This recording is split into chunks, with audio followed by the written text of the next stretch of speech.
ขอกราบทักทายสบายดีพี่น้อง FC บ่าวจัดสมสุนคนมากมายเบิ้งสุขุสุคนพี่น้องเนาะหรือว่ามื้อนี้บ่าวออกมาเก็บภาพบรรยากาศน้ำท่วมอยู่ที่บ้านโพนม่วงเมืองจำพรแขวงสำนักเขตพี่น้องเนาะหลังจากที่ฝนตกหนักตั้งแต่2-3 มื้อก่อนพุ่นแหละพี่น้องที่ว่าเดี๋ยวนี้มันหยุดแล้ว2 มื้อหยุดตกมาแล้ว2 มื้อแต่ว่าตอนนี้ปริมาณน้ำนี่ยังบ่บกพี่น้องเนาะก็บ่ฮู้ว่าย้อนสาเหตุอันใดเพราะว่าปกติแต่ละปีแล้วหลังจากฝนตกแล้วน้ำแกงมาเลยมันหยุดมื้อหนึ่งมื้อสองนี่แม่นน้ำจะบกบิดบริเวณแถวนี้พี่น้องแต่ว่าตกมาปีนี้บ่ฮู้ว่าเป็นย้อนสาเหตุอันใดพี่น้องเห็นบ่สังเกตเบิ่งน้ำฝนนี่ฝนเศร้าตกและ2 มื้อที่3 มื้อนี่แต่ว่าสังเกตน้ำนี่ยังบ่บกพี่น้องเนาะปริมาณนี่ยังซ้ำเก่าบกกะสิน้อยหนึ่งประมาณไข่เป็ดไข่ไก่พี่น้องเนาะแต่ว่าตอนนี้ปัจจุบันนี้น้ำยังปริมาณหลายพี่น้องเนาะแต่ก็บ่ฮู้ว่าย้อนสาเหตุอันใดเนาะยายบ่าวสิมาให้พี่น้องเบิ่งใกล้ๆเส้นทางเสื่อมต่อระหว่างโพนม่วงหาบัดดงเพิ่งเนาะพี่น้องเนาะจุดนี้แหละจะเป็นจุดเสี่ยงในแต่ละปีพอตกมาระยะดียามฝนตกใหม่พาฝนพาขนองนี่จุดนี้จะเป็นจุดที่สัญจรยากที่สุดพี่น้องเนาะนี่สังเกตลงเพราะว่ามันจะเป็นจุดเชื่อมต่อใส่ระหว่างห้วยโจกโลกหรือว่าห้วยจะโลกอะไรพี่น้องเนาะเพราะว่าบ้านเฮานี่ทั้งทิศตะเวนขึ้นนี่แม่นมันจะติดกับลำห้วยจะโลกแน่ลำห้วยนี่แหละพี่น้องนี่ห้วยจะโลกบอนที่เพิ่นใส่ช่วงเหือใส่ยังนี่แหละแล้วก็เสื่อมต่อใส่ห้วยกระแสพูดแหละมาแต่เซโนเมืองอุทุมพรพูดแหละพี่น้องตัวปีนี้แปลกน้ำระบายบ่ทันปกติซับนี้มันจะบกวิดเบิดเลยพี่น้องแต่ว่าอันนี้ยังคงปริมาณหลายอยู่พี่น้องเนาะถือว่าเข้าแถวนี้นี่ถือว่าแก็บมับไปเลยพี่น้องเพราะว่าเขาเนี่ยเป็นฮักกะว่านฮักกะตั้งนอเลยพี่น้องเนาะถือว่าตายหมดแล้วพอจัก2-3 มื้อเลยเขายังน้อยๆอยู่บ่ยังเลยพี่น้องเนาะถือว่าชาวไร่ชาวนาเฮาปีนี้นี่วิกฤตหนักเลยพี่น้องเนาะชาวนานี่เพราะว่าน้ำท่วมแต่หัวปีนี้ปกติแต่ละปีนี่น้ำมันจะมาซ่ากว่านี้พี่น้องเนาะเขาแก่พูนเป็นกอเป็นลำเลยแต่ละปีนะมันจังมาแต่ว่ามาปีนี้นี่น้ำมาแต่หัวปีระยะต้นเดือน6กลางเดือน6ถือว่าน้ำมาเลยถือว่าไวสมควรถือว่าชาวนาเขานี่ยุ่งยากเลยเป็นเนาะพิเศษกันแมนบริเวณที่ติดกับห้วยไปที่แล้วพี่น้องเสี่ยงหลายปีนี้อาจจะอึดเข่าใครแต่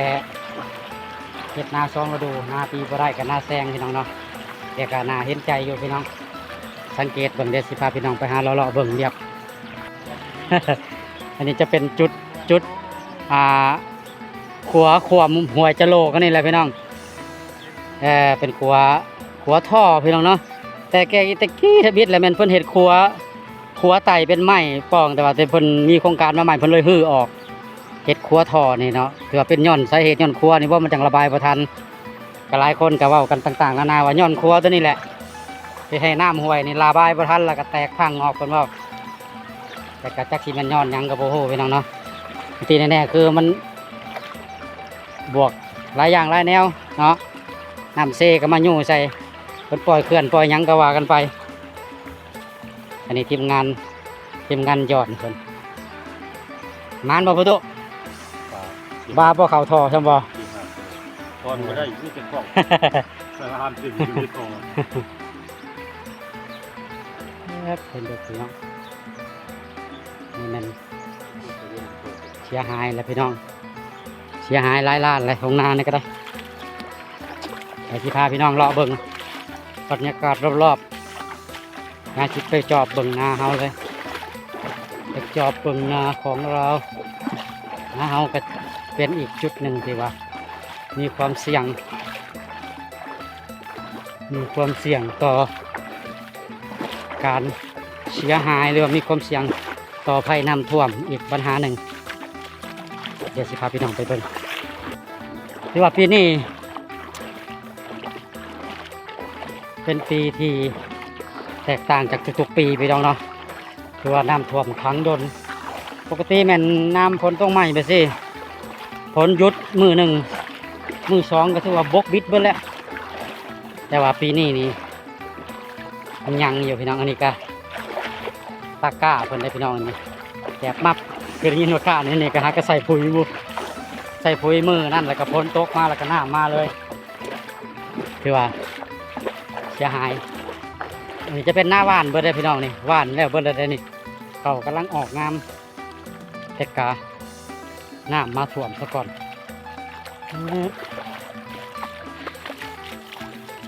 อันตราย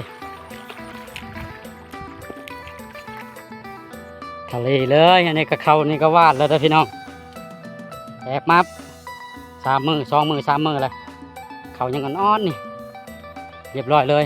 อันนี้ก็จะเป็นนาไก่กับนาเฮาสังเกตเบิ่งพี่น้องได้สิพาพี่น้องเขาไปเบิ่งทางนาเฮ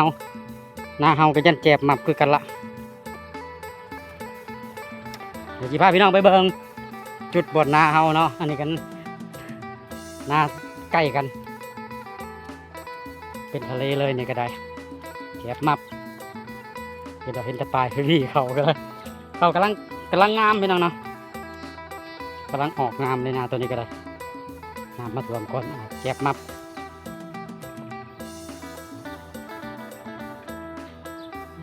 ตอนนี้ก็กำลังคึ้มไม่เลยพี่น้องทางเหนือผม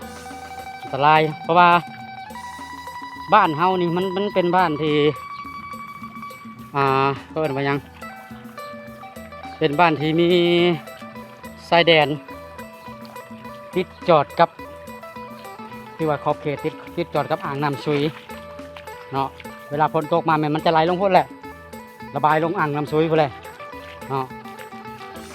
ดูพี่น้องน้ำราดวัดทางไปนานและอีกปัญหาหนึ่งมันน้ำนี่มันมาแต่ใกล้ๆพี่น้องปุ๊แต่ห่วยไปสังฟังเซโนปุ๊มันจะไหลมาโฮมอยู่นี่ไหลลงมาพี่มัดเซโนมันทุกคนห่วยกระแสพี่น้องที่หูเนาะไปที่ว่าอยู่แถวเขตบริเวณนี้ที่หูห่วยกระแสหรือว่าห่วยนี่แหละนี่ก็ได้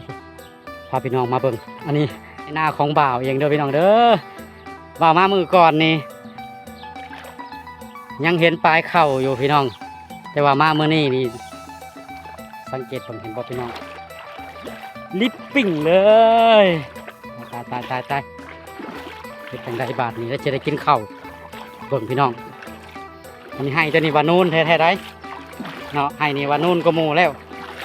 ยังโบวิดเป็นแต่ปลายผลแถวะเขาเนี่ยนี่ก็ยาวเติบเลยพี่น้องวานจนจะเข่าเดือนเลยเห็นบอลปลายเข่านี่ให้นี่แหละยาวกว่าหมู่แต่ก็ยังบ่พ้นน้ำให้นี่จะเป็นให้น้องอยู่แล้วสังเกตพี่น้องเบิ่งดูนี่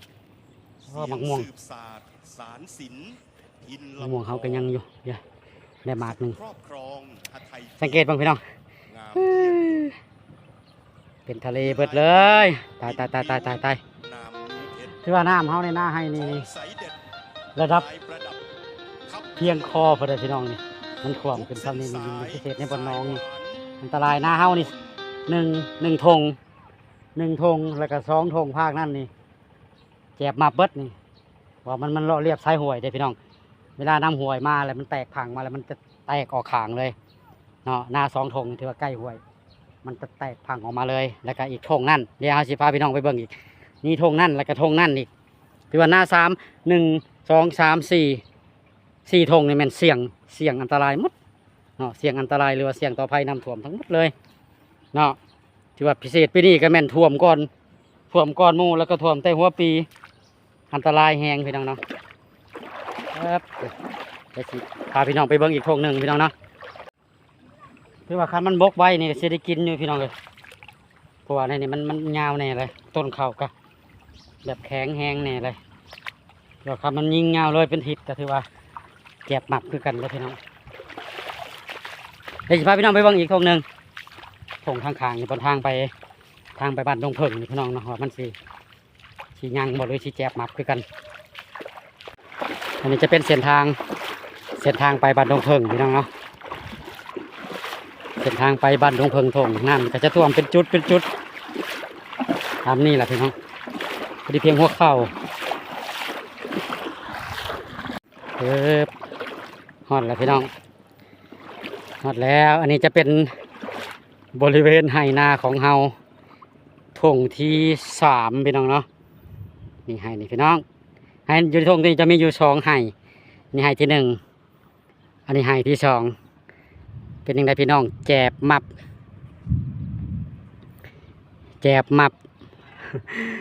เหลือแต่ใบวีพี่น้องเอ้ย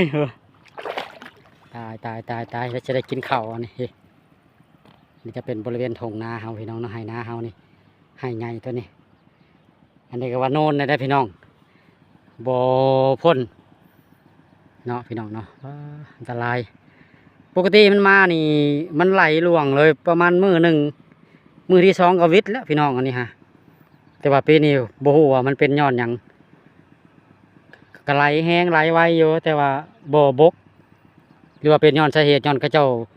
ปล่อยเขื่อนมาเติมซะอีกบ่จักพี่น้องคันซ่าน้ำฝนตกคืนหนึ่งคือว่าบกพี่น้องเลยแต่นี่อาจจะเป็นย้อนสาเหตุที่ว่าเขาเจ้าปล่อยเขื่อนมาเติมซะอีกขนาดพี่น้องเพราะว่าในแจ้งการมือนะเพิ่นแจ้งการเพิ่นจะปล่อยเขื่อนไฟฟ้าหรือว่าเขื่อนน้ำเสระนองเลยพี่น้องก็เลยเฮ็ดให้มันมาสมทบกับน้ำฝนอีกก็คือเป็นดังที่เห็นนี่แหละพี่น้องเดี๋ยวให้สิเพื่อความไปเบิ่งอีกหน้าทงนะพี่น้องว่ามันสิเป็นจังใดมาเห็นแล้วอันตรายพี่น้อง อันตรายเศร้าใจเด้พี่น้องเนาะจะสิได้กินเขาวปีนี้ท่วมจนหมดบ่เหลือสักอย่างเลยพี่น้องเลย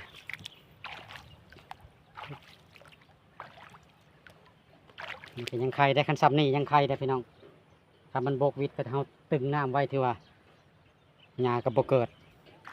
ก็ยังมีโอกาสสีได้เกี่ยวอยู่พี่น้องเบื้องนี้ว่าบ่แน่คันมันมาตกซ้ำอีกก็อันตรายเลยพี่น้องเนาะ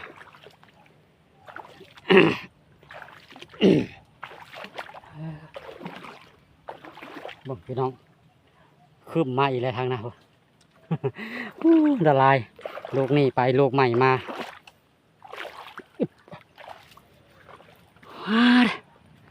อันตรายพี่น้องอันตรายนั่งกัน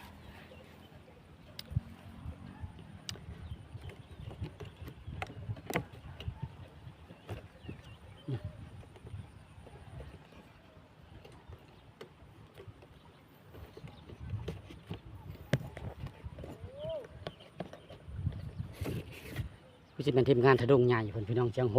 อยู่เบื้องนะโอเคพี่น้องลุยน้ำมาเพื่อชิฮอดจนเมื่อยพี่น้องเบื้องนะสังเกตเบิ่ง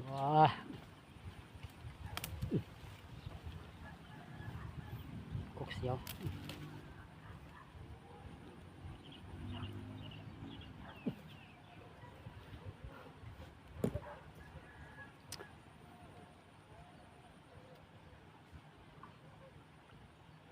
โพดพ่อพี่น้องเอ้ยธรรมศาสตร์ปีนี้นี่แหละพี่น้องเพราะว่าธรรมศาสตร์บ่มีไผปั่นแต่งแล้วก็บ่มีไผที่จะเสกสรรมันได้บ่มีไผที่จะยุดมันได้ว่าเจ้าบ่ต้องตกเดือนนี้หรือว่าเจ้าบ่ต้องตกคอยมาเจ้าตกมันเป็นเรื่องของธรรมศาสตร์พี่น้องเนาะ